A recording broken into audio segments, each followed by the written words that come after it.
Bachon, let's read this question. The question says given below are two statements. Statement 1, in the metallurgy process, sulfide ore is converted to oxide before reduction.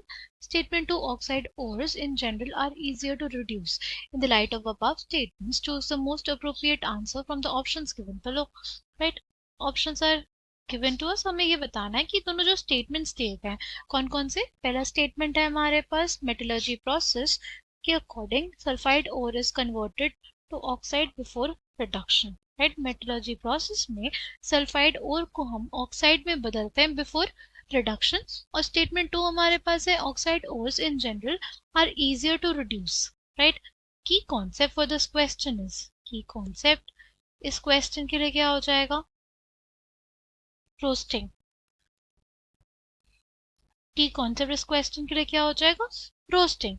ठीक है, roasting क्या होती है, roasting basically एक method होता है. Roasting क्या होती है हमारे पास, रोस्टिंग एक मेथड होता है जिससे हम लोग क्या करते हैं, जिससे हम लोग जो हमारी मेटल सल्फाइड्स होती हैं, राइट, जो हमारी क्या होती है मेटल सल्फाइड्स होती हैं, उनको उनको क्या करते हैं, मेटल सल्फाइड्स को बदलते हैं किसमें, मेटल ऑक्साइड्स में. राइट, जो भी हमारी मेटल सल्फाइड्स होती हैं वो मेटल ऑक्साइड्स में बदलते हैं. राइट, तो हमारे पास मेटल का जो एक्सट्रैक्शन होता है वो इजी होता है. ऐसा क्यों किया जाता है, क्यों हम लोग मेटल सल्फाइड से डायरेक्ट एक्सट्रैक्शन नहीं करते.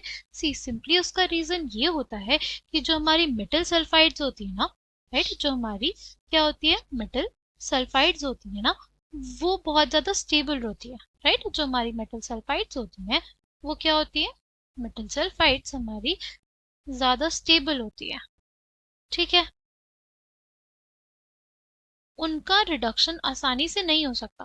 राइट, मेटल सल्फाइड्स जो हमारी होती है वो बहुत ज़्यादा स्टेबल होती है, उनका रिडक्शन आसानी से नहीं होता. इस वजह से हम लोग क्या बना लेते हैं, मेटल सल्फाइड को ऑक्सीजन से ट्रीट करके क्या बना लेते हैं, मेटल ऑक्साइड बना लेते हैं. ठीक है, मेटल ऑक्साइड सल्फाइड्स के कंपैरिजन में ज़्यादा आसानी से रिड्यूस हो जाती है. राइट, मेटल ऑक्साइड्स को ज़्यादा आसानी से रिड्यूस किया जा सकता है. जैसे अगर बात करें सिंपली बाय कार्बन रिडक्शन, जैसे हमारी ये मेटल ऑक्साइड है, ठीक, उसको अगर हम लोग रिड्यूस करना चाहें तो हम इजीली रिड्यूस कर सकते हैं carbon reduction by carbon reduction इसको आसानी से रिड्यूस कर सकते हैं. राइट, इसके लिए जो हमारे पास डेल्टा जी होता है, ये प्रोसेस जो होता है वो स्पॉन्टेनियस होता है और डेल्टा जी इस प्रोसेस के लिए नेगेटिव होता है.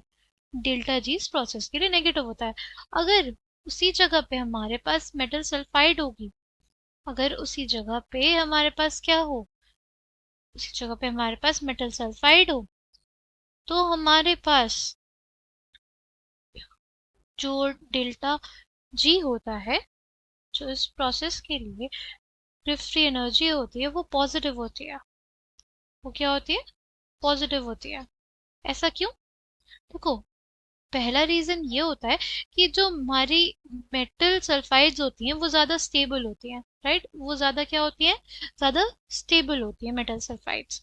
ठीक, और अगर बात करें कार्बन डाइऑक्साइड जो होता है ना इसमें रिलीज, कार्बन डाइऑक्साइड ज़्यादा स्टेबल होती है, तभी ये रिएक्शन स्पॉन्टेनियसली होता है. राइट, और हमारे पास डेल्टा जी नेगेटिव आता है. बट कार्बन डाइसल्फाइड, हमारे पास कार्बन डाइसल्फाइड जो होती है वो उतनी ज़्यादा स्टेबल नहीं होती है, और और जो हमारी मेटल सल्फाइड है वो बहुत ज़्यादा स्टेबल होती है. इस वजह से इस प्रोसेस को हमें करवाना पड़ता है. राइट, क्योंकि ये नॉन स्पॉन्टेनियस प्रोसेस होता है. राइट, डेल्टा जी इसके लिए क्या आता है, पॉजिटिव आता है. तो हमारे पास जो स्टेटमेंट 1 है कि in metallurgy process sulphide ore is converted to oxide before reduction, ये स्टेटमेंट करेक्ट है. फिर स्टेटमेंट 2 है हमारे पास oxide ores in general are easier to reduce. Statement 2 है oxide ores in general are easier to reduce, वो भी हमने देख लिया कि ये भी स्टेटमेंट करेक्ट है. तो दोनों ही स्टेटमेंट्स हमारे पास यहाँ पे करेक्ट है. तो कौन सा ऑप्शन करेक्ट हो जाएगा, option A. Option A will be correct. I hope you understood it well. Thank you and all the best.